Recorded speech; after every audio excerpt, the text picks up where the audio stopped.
Hi everyone, welcome back to my YouTube channel. I hope you're well and I hope you're happy.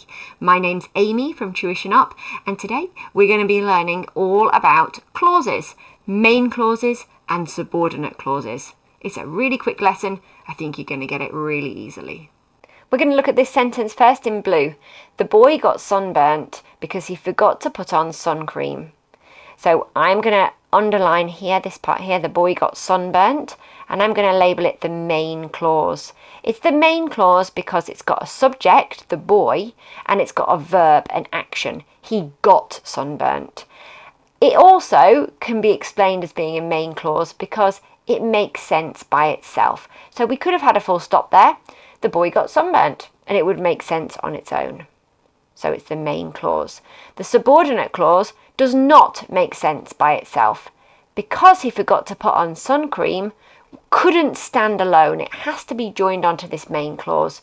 So because he forgot to put on sun cream is the subordinate clause, and it has this subordinate conjunction here, because. Okay, another example. After dark, there were millions of stars above us. So we've got the comma here that separates the conjunctions, but which one's which? Which one is the main clause and which one is the subordinate clause? Well, this case it's slightly different because it starts with the subordinate clause and the subordinate conjunction here.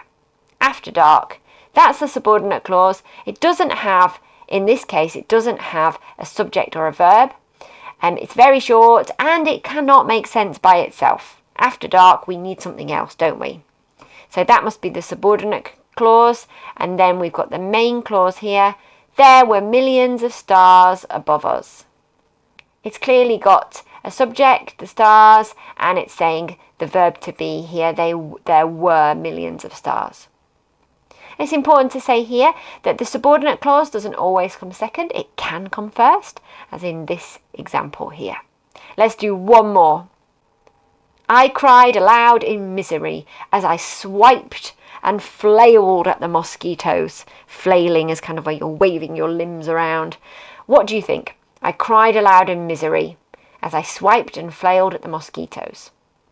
So this time we've got the main clause that comes first. I as the subject, cried as the verb. It could make sense by itself, but we've put the comma in there and we're going to extend it with a subordinate conjunction here, as. And that introduces the subordinate clause. As I swiped and flailed at the mosquitoes is a subordinate conjunction. It does not make sense by itself.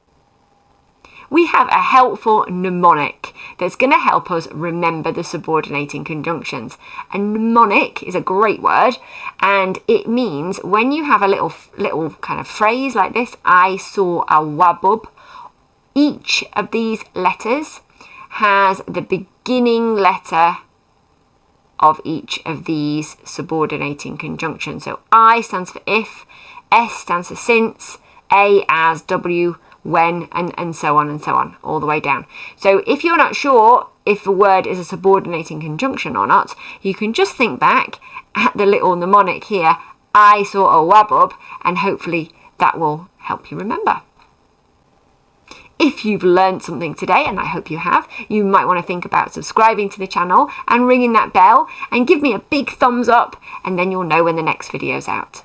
I'll see you next time. Bye.